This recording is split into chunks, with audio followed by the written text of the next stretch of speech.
coronavirus pandemic, I am troubled that TikTok is rife with medically inaccurate information, including dangerous misinformation and the intentional disinformation about COVID-19 and vaccines. TikTok's community guidelines state that the company will remove content or accounts that involve, quote, misleading information that causes significant harm, unquote.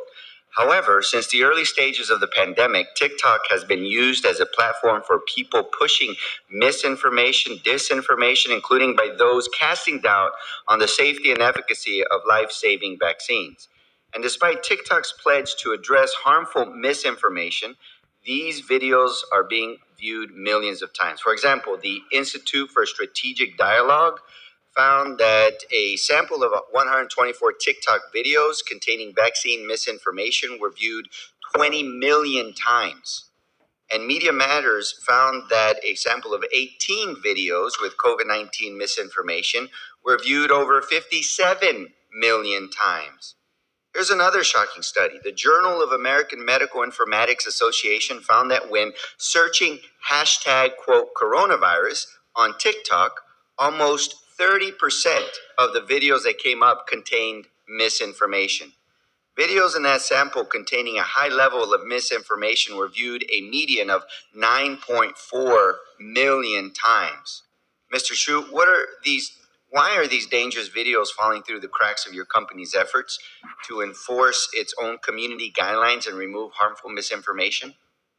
Before I answer that, in my response to an earlier question from Representative Dunn, Mr. Shu, you're in my time. Answer my question. I understand, but if I would like to clarify something. Clarified. I have 5 minutes. Okay. In my time. You're in my time now. Answer my question. Yes.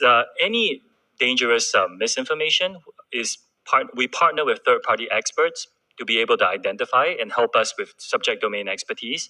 And with the expertise that we recognize, we rely on those to develop policies to recognize and remove content that could be. Your efforts have failed, and they're dangerous.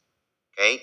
It's public health risks that you're putting millions of people's lives at risk for not being able to do a better job.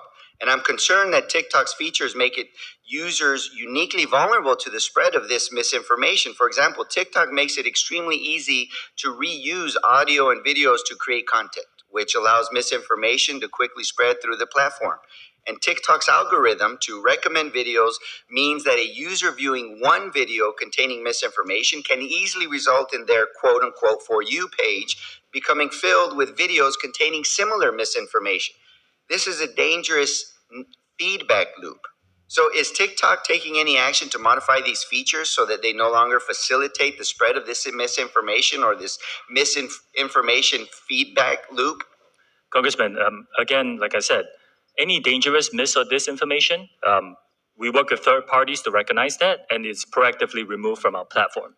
Okay, so it doesn't need to get into those loops at all. So I can go back and read you the data.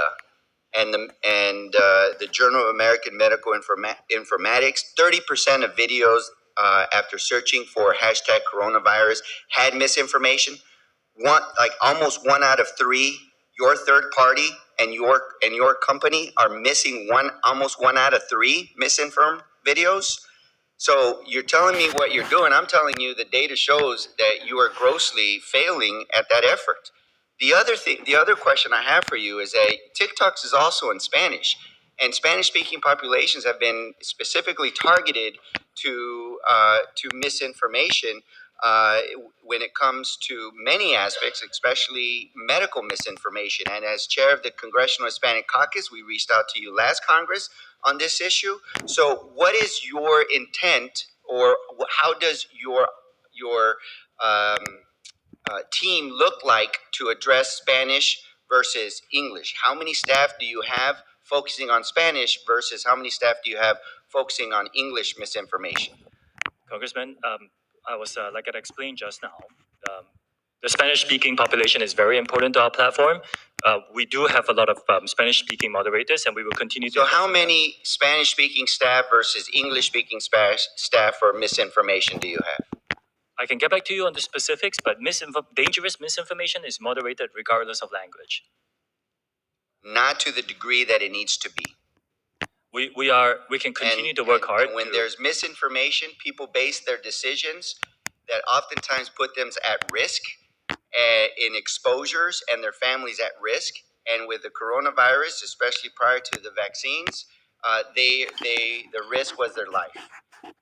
Thank you. Yield back. Madam Chair, I would like to clarify something. In the follow-up question to Representative Dunn's question just now, I misunderstood the follow-up about ByteDance spying on behalf of the Chinese government.